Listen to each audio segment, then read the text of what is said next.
When was the last time you talked to someone really honestly? It's not about small talk over coffee. Not about a message on WhatsApp saying, "Hey, what's up?" I'm talking about a real conversation, one in which you can say everything without filters, without a mask, without fear of judgment. If you have to think about it, you already have the answer. With age, something strange begins to happen to our relationships. The circle of friends is shrinking. Parties are no longer a priority. You start choosing silence over company, and weekends alone with yourself no longer seem sad. They start to be a relief. And at some point you ask yourself, is something wrong with me? The answer is no, absolutely not.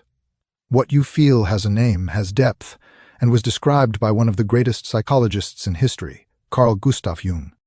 Decades before social media convinced us that a person's worth is measured by the number of friends on their contact list, Jung did not say that loneliness is a failure.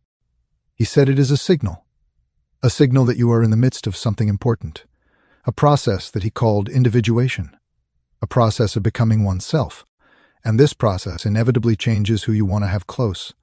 But I won't tell you how to make more friends. You won't get a list of steps here, nor ready-made formulas for better relationships. Instead, I will suggest something more challenging and significantly more valuable, an insight into why mature people have fewer friends and why this may be one of the healthiest signs of your development. Stay. It will be worth your time. Most people lose friends and think they did something wrong. A quarrel that was never resolved. Moving to another city. A new job, a new partner, a new life. And slowly, almost imperceptibly, those who were once a part of everyday life become a memory. Messages come less and less often. Meetings are postponed indefinitely, until finally contact is completely cut off and no one knows exactly when or why. This phenomenon is so common that social researchers have begun to observe it with growing concern. According to data published by the British Institute of Social Research, the number of close friends that the average person has dramatically decreases after the age of 30. At the age of 20, most people have a few or a dozen individuals they consider true friends. 10 years later, that number often boils down to 2, 3, or 0. And here comes the first question worth asking oneself. Is it really a problem? The culture we live in has convinced us that the more relationships we have, the better. The number of acquaintances on social media has become a kind of social currency. A person who spends weekends alone is perceived as a loser or a recluse. Someone who doesn't go to parties raises suspicions, as if loneliness were a disease and companionship the only cure. But reality is much more complex. In childhood, friendship is simple. Two children play in a sandbox, and after 5 minutes they are inseparable friends. A shared toy, a shared class, a shared yard. That is enough. Geographical proximity and availability create bonds that seem eternal. However, with age, something changes. We begin to understand ourselves more deeply. Our values are becoming clearer. We know what hurts us, what builds us, what exhausts us, and we are starting to notice that many of the relationships we called friendship were based on something much simpler than true closeness. On habit, on convenience, on the fear of loneliness. Psychologists call this contextual relationships. They exist as long as the context that created them exists. The same building, the same school, the same company. When the context disappears, the relationship disappears too, and it is not a tragedy at all. This is simply the truth about the nature of most human connections. The problem arises when we start to assess our worth through the lens of the number of these connections. When we interpret the lack of friends as a lack of value, when we confuse silence with failure. A mature person does not lose friends because they are worse, more difficult, or less worthy of love. He loses them because he is no longer ready for superficial relationships. His threshold for authenticity is rising. Tolerance for falsehood is decreasing. And what once was enough to maintain a bond, shared gossip, shared complaints, shared photos at parties, ceases to be enough. This is not isolation. This is selection. And it was right here that Carl Jung had something to say that completely changes the perspective, something that school never taught us, which could save many people years of guilt and misunderstanding of themselves. But before we get to that, stop for a moment and think of someone you were once very close to, who is no longer in your life today. Not because of a quarrel, not because of betrayal, you simply drifted apart, without drama, without goodbyes, without a clear reason. Did you feel guilty about it? Did you wonder what you did wrong? If so, this material is just for you. Carl Gustav Jung was born in 1875 in a small Swiss village, and from a young age felt that the inner world of man is as vast and mysterious as the entire external universe. He studied medicine, delved into psychiatry, worked with patients whom other doctors considered hopeless cases, and, at a certain point in his life, he came to a conclusion that shook the foundations of contemporary psychology, that most human suffering does not come from the outside, it comes from within. From those parts of ourselves that we do not want to see, we do not want to accept, we do not want to call our own. Jung spent decades studying the human psyche. He analyzed dreams, myths, symbols, and rituals of ancient civilizations. He spoke with thousands of patients, and in all of this, he noticed a certain pattern, something that repeated itself regardless of culture, language, or historical era. A pattern that he called the process of individuation. Individuation is a word that sounds technical, but in reality describes something very human, the process of becoming oneself, not a version of oneself that the family accepts, not a version that society expects, not a mask that we put on to be. It is about discovering and integrating who we really are with all the contradictions, shadows, fears, and desires that we carry within us. Sounds simple. In practice, it is one of the most difficult things a person can do in life. Jung noted that most people live in a state that could be called psychological slumber. We function according to patterns that we have adopted from others, from parents, from teachers, from the culture in which we grew up. Our beliefs about what is good, what is bad, who we should be, and how we should look in the eyes of others is largely not our beliefs. These are beliefs that someone else instilled in us before we were even able to question them. And for years we live this borrowed identity. We choose professions that please our parents. We enter into relationships that fit social expectations. We maintain friendships because it's expected, because that's how it has always been, because it would be awkward to tell the truth. We build our lives according to someone else's design, and over time we begin to feel that quiet, unnamed unease that something is wrong, that we live but not completely, that we move forward but we do not know where to. This anxiety, Jung would say, is not an illness. It is an invitation to individuation. At the center of this process is one of the most fascinating and at the same time most uncomfortable concepts of Jungian psychology, the notion of the shadow. The shadow is that part of us that we do not show to the world. It is everything we have deemed unacceptable, shameful, too dark, too weak, too wild to reveal. Our anger, our jealousy, our fears, our desires that do not fit the image of ourselves that we carefully cultivate. And here the key paradox arises. The more we try to suppress the shadow, the more we pretend it does not exist, the stronger it becomes. What is repressed does not disappear, it returns. In dreams, in unexpected outbursts of anger, in relationships that repeat the same destructive patterns, in people we hate for no apparent reason, because they unconsciously remind us of that part of ourselves that we do not want to see in ourselves. Jung said something worth remembering. Until you become aware of your shadow, it will govern your life, and you will call it fate. Stop for a moment with this sentence. How many times in your life have you said that you have bad luck in relationships, that you always end up with the wrong people, that something draws you to people who ultimately hurt you? According to Jung, it's not bad luck. It is a shadow in action. It is unconscious patterns that attract exactly the situations and the people you need to see something in yourself. But let's return to individuation, because that is the very heart of what we are discussing today. The process of individuation usually begins in the second half of life. Jung spoke about this directly. The first half of life is devoted to building the ego, social identity, career, relationships, structure.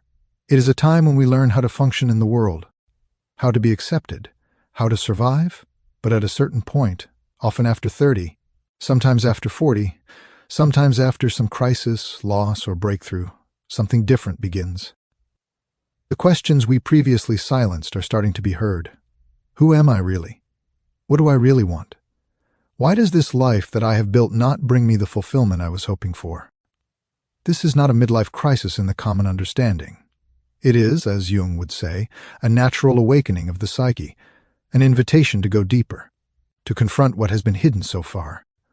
And it is right here that the changes in relationships begin. When a person enters the process of individuation, Consciously or unconsciously, they start to see their relationships differently. Things that they previously tolerated suddenly become unbearable. Conversations that once seemed normal now sound empty. People he felt safe with suddenly begin to cause unease. Not because they have changed, but because he himself is starting to see more clearly. This is the moment when many friendships come to an end. This is the moment when most people start to blame themselves. They think that something is wrong with them, that they have become difficult, demanding, intolerant, that they should be more flexible, more understanding, more open. And under this pressure, cultural pressure, pressure from the environment, pressure from one's own inner self, in which one must not return. Because leaving relationships that no longer serve your development is not selfish. It is courage. Courage that most people do not have, because no one taught them that it is possible, and even necessary, to choose relationships based on depth, not convenience. Now another important element of Jung's theory appears, which directly explains what happens to our friendships as we mature. It is about the concept of the persona. The persona is a mask. This is the version of ourselves that we show to the world, carefully tailored, adjusted to the expectations of our surroundings. A persona is not a lie. It is a tool. Each of us carries several personas at the same time. We behave differently at work, differently with family, differently with friends, and differently alone with ourselves in the middle of the night. The problem begins when the persona becomes an identity, when we forget that it is a mask and start to think that it is us. There is a connection with friendship that few notice. Many of our relationships are based not on the meeting of two real people, but on the meeting of two personas. Two masks that fit well together, that mutually reinforce each other, mutually confirm each other, mutually sustain the image of oneself that both sides prefer. Thank you for watching. The other person may feel threatened, may react with rejection, criticism, distance, because your authenticity is an unconscious challenge to their own persona. This is one of the most common reasons why friendships end in adulthood. Not because of arguments, not because of betrayals, but because of growth. Because one person starts to take off the mask and the other is not ready for it. It is not the fault of either of them. It is simply a difference on the path of individuation. Jung believed that truly close, mature relationships are only possible between people who are ready to be authentic, who do not need masks to feel safe in their company. But such relationships are rare. They require courage, maturity, and a willingness to confront one's own shadow. That is why mature people have fewer friends, not because they are difficult, but because their standard of authenticity is higher, and not everyone is able or ready to meet that standard. This is not superiority, it is simply a side effect of growth. Yes, when I first encountered Jung's thought more deeply, I felt something very specific, a kind of relief, but also a kind of sadness. Relief, because for the first time I found a language for something I have felt for years but could not name. And sadness, because I realized how many years I spent maintaining relationships out of obligation, out of fear, out of a lack of courage to admit to myself that this particular bond has long ceased to nourish me. Jung did not say that loneliness is bad. He said that a true community, a community that builds us up rather than depletes us, is only possible when we are enough ourselves to attract someone who truly sees us, and not someone who only loves our mask. And this may be the hardest truth of all. To have a friendship that is truly worth its name, one must first be ready for loneliness. For that transitional period when old relationships fall away and new ones have not yet arrived. When you are in the middle of a process that is deep, transformative, and completely invisible to the surroundings. This period is difficult. It can be very difficult, but Jung would say that this is exactly proof that something important is happening within you. The psyche does not grow without friction. A person does not mature without loss, and does not become themselves without the courage to leave behind what they once were. In the next part, we will look at how specific Jungian archetypes, those patterns that we all carry within us, influence the friends we choose. Why do we hold on to relationships that destroy us, and what are we really looking for in other people when we seek closeness? Because the answer may surprise you. Look at a person for a moment who is always at your disposal. He answers the phone at any time, never refuses a favor, always has time, always has patience. He always has a smile, even when inside he feels completely different. His surroundings adore him. They say he is a wonderful friend, reliable, a good person, and he himself feels invisible. This is not a random example.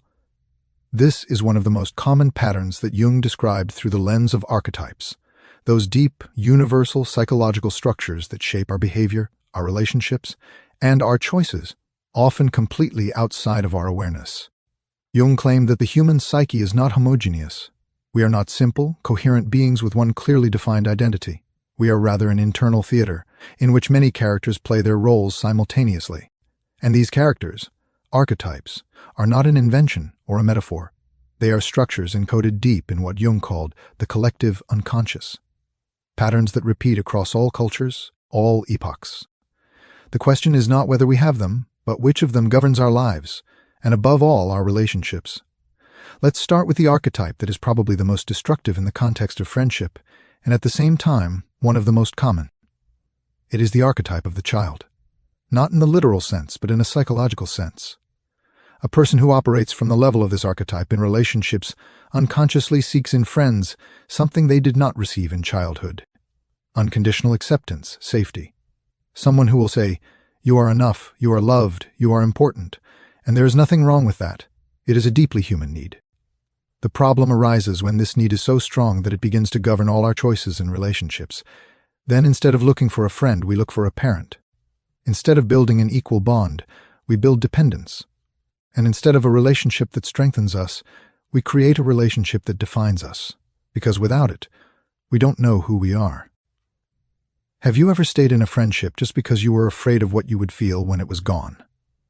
Not because this relationship served you, but because its absence seemed worse than the discomfort of its presence. This is exactly the pattern. Jung would say that as long as we seek in others what we cannot give ourselves, we will attract relationships that confirm our lack, but not our fullness. Only when a person begins to satisfy their own inner needs from within, when they learn to give themselves acceptance, security, and value, do they start to attract relationships of a completely different kind.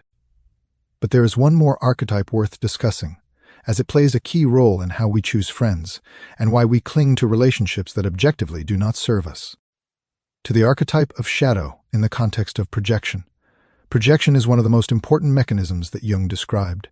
It consists of the fact that what we do not want to see in ourselves, we see in others. Imagine a man who feels deeply inadequate inside, but would never admit it, even to himself. His persona is strong, self-assured, competent, but the shadow contains this insufficient, fragile image of oneself that has been deeply repressed. What is this person doing? Unknowingly attract someone into their life in whom they can see that weakness from the outside. A friend who is insecure, who constantly needs support, who struggles with life. And this person becomes the stronger one in the relationship, the caregiver, the rescuer, and for a moment feels good, because by helping the other, they do not have to look at their own weakness. This is projection in action. This is one of the main reasons why so many adult relationships are deeply asymmetrical and toxic. Not out of malice, but out of ignorance. Both sides of such a relationship are trapped in their archetypal patterns. One plays the rescuer, the second victim. And this dynamic can last for years, as it gives both sides something they consciously seek. A sense of self-worth for the rescuer, a sense of safety for the victim. Until the moment when one of them starts to wake up. Because when the rescuer begins to work on their shadow, when they start to confront their own weakness and fragility, suddenly they no longer need someone weak beside them. And the relationship, which for years seemed indestructible, begins to fall apart. Not due to betrayal, not due to a quarrel. And now we come to something that is rarely spoken of directly, to the archetype of the self, which in Jung's philosophy is the highest goal of individuation. The self is not the ego. The ego is that part of us that says, "I want, I think, I decide." The self is something deeper. It is the fullness of a person, the integration of all its parts, both the light and the dark, the accepted and the repressed. It is a relationship with friendship that is almost poetic in its simplicity. A person who approaches their self, who integrates their shadow, who removes the persona, who stops seeking in others what they cannot give to themselves, is starting to attract friends of a completely different caliber. He is no longer looking for someone to complete him. He is looking for someone with whom he can be a whole next to a whole. He is not looking for acceptance, because he accepts himself. He is not looking for confirmation, because he sees himself. He is looking for a true meeting, true presence, true dialogue between two free, conscious beings, there are few such relationships. Not because the world is bad, nor because mature people are demanding, but because most people are still at an earlier stage of this journey. Still carrying its personas, still projecting its shadows, still looking for in others what they cannot give to themselves. And this is exactly the situation in which a mature person ends up with fewer friends, but with those who they don't have to pretend to be alive with. Now I want to address something that may be the most difficult part of this conversation.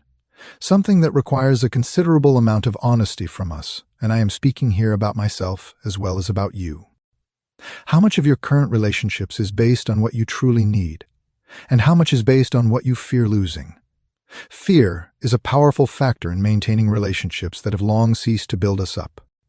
The fear of loneliness, the fear of judgment, what others will say if I am left alone.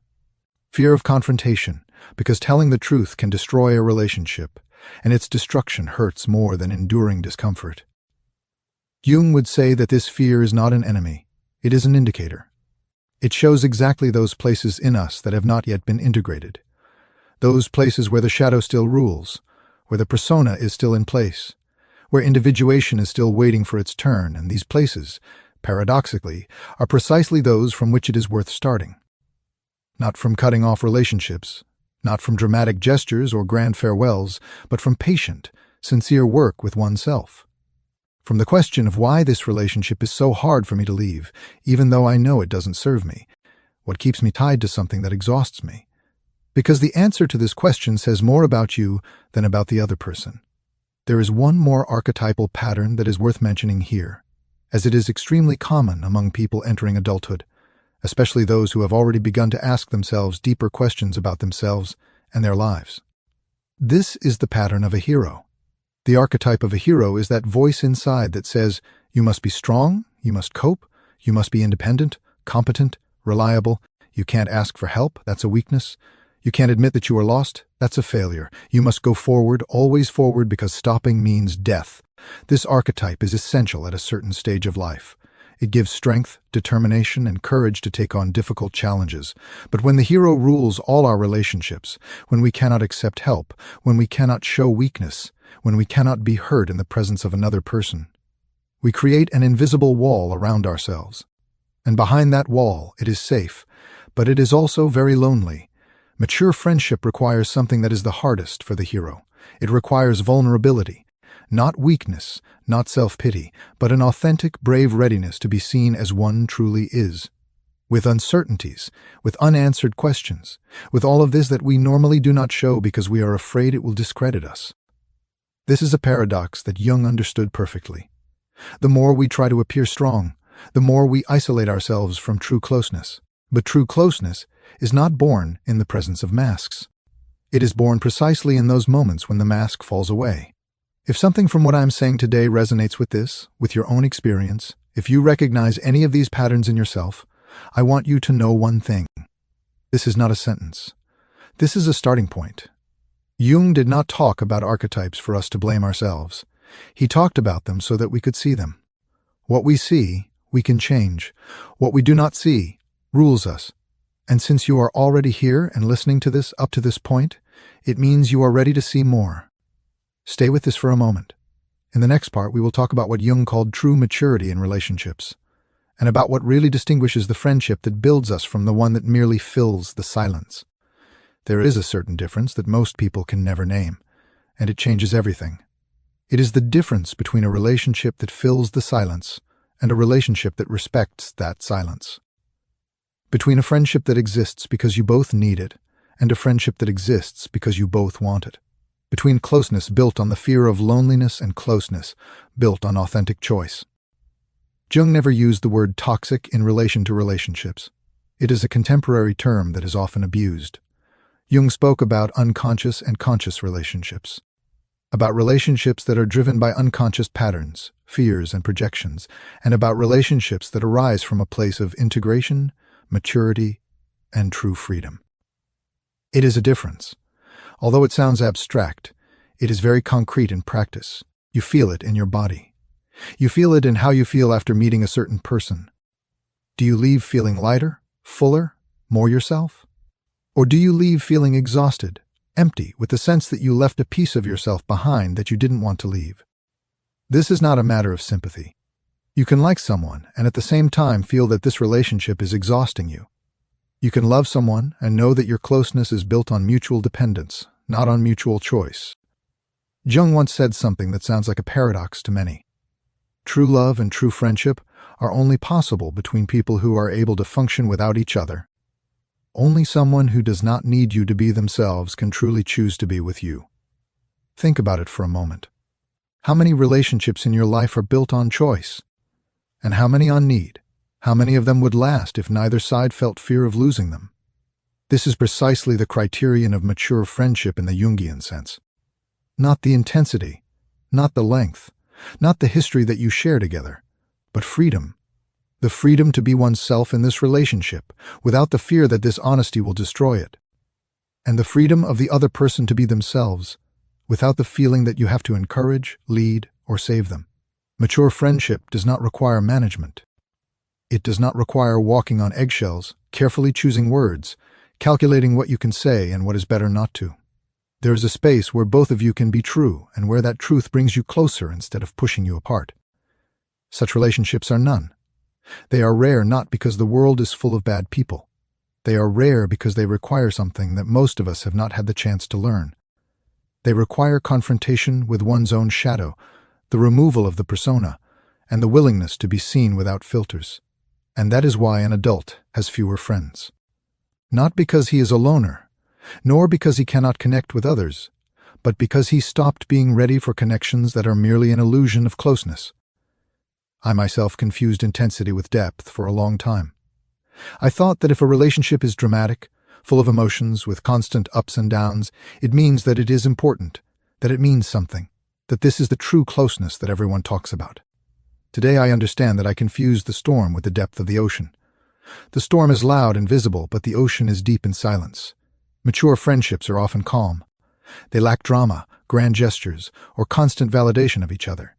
Instead, there is something else. The feeling that you can call after 3 months of silence and talk as if nothing happened. That you can say something difficult and not be afraid that it is the end. That you can disagree and not lose the relationship in the process. This is exactly the quality that Jung spoke of when describing the meeting of two integrated psyches.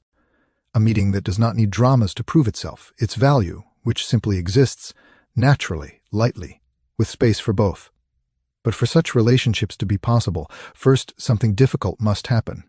This phase we talked about earlier must occur, the transitional phase in which old relationships fall away and new ones have not yet arrived. A phase that can easily be mistaken for failure, but which is in reality a deep transformation. At this stage, a person is tempted to return to old patterns, to call someone they spoke to out of habit, not choice. To show up at a meeting they don't want to attend, just to quiet that anxiety inside, to pretend that they are fine while in reality they feel lonely. Jung never said that this loneliness is pleasant. He said that it is necessary.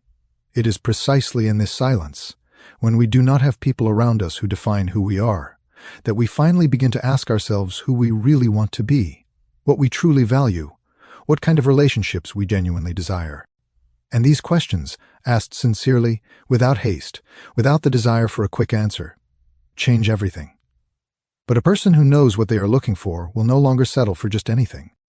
There is yet another dimension of mature friendship that rarely appears in such conversations, and which Jung described with remarkable precision.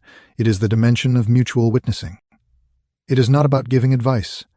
It is not about solving problems, nor about being a therapist for the other person. It's about something simpler, and at the same time deeper, about being present with someone in their own process, without the desire to fix it, without the need for him to go the same way as you, without judging how quickly it changes or whether it is changing in the right direction.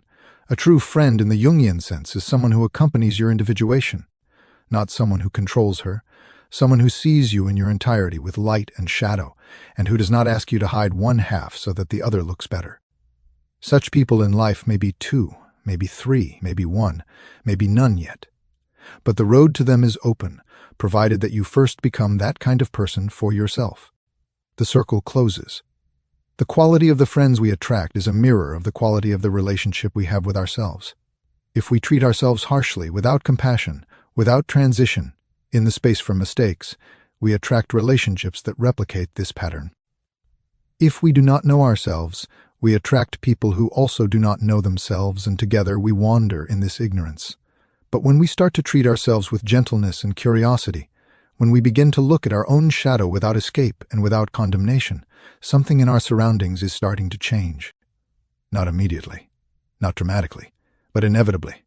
Jung was right when he said that the most important journey a person can take is the journey into the depths of oneself, and that this journey, although it takes place in silence, often in solitude, often against the expectations of those around, is the only one that leads to relationships truly worthy of their name.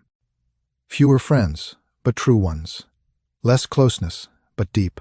Less company, but such a one with which you don't have to pretend that you are living, is the promise that maturity brings. And that is the reason why it is worth going through it. You have reached the end. I already said something. Not everyone stays. Not everyone is ready to sit with such questions for longer than a few minutes, but you stayed. I want you to take from this material not only knowledge about Jung, not only concepts such as individuation, shadow, or persona, but something much simpler and much more important. I want you to take the permission with you, permission to have fewer friends, to not have to explain that you prefer depth over breadth, to not apologize for the fact that your threshold of authenticity has risen, and that not all old relationships have passed through that threshold, to avoid interpreting your selectivity as a character flaw, difficulty, emotional coldness, or social failure. What culture calls loneliness, Jung called a process.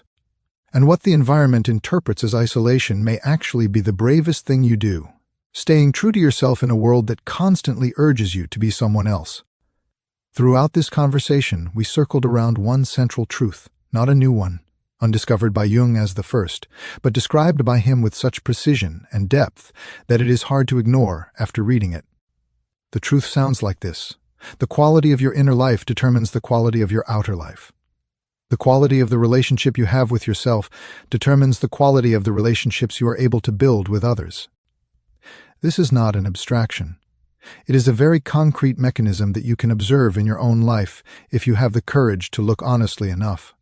When you run away from yourself, you fill life with noise, people, activity, anything that prevents you from being with yourself in silence. You attract relationships that serve this escape. Relationships that are loud, engaging, consuming, that give a sense of being needed, being seen, being important, but only on the surface, only as long as the noise lasts. When, on the other hand, you start to return to yourself, when you learn to sit in that silence without panic, without the feeling that you must immediately drown it out, you begin to attract completely different things. Photos and editing Jung wrote that a person who has not confronted their darkness is not able to truly love their light. That only when you accept all your parts, those you are proud of and those you are ashamed of, do you become fully yourself, and only then can you fully meet someone else. This is exactly what we are talking about when we talk about maturity in relationships. It's not about becoming tougher, more cynical, less open to others, but about becoming more authentic, more aware, and thus, paradoxically, more capable of deep closeness than ever before. Fewer friends, but real ones. Fewer meetings, but those after which you feel alive, not exhausted.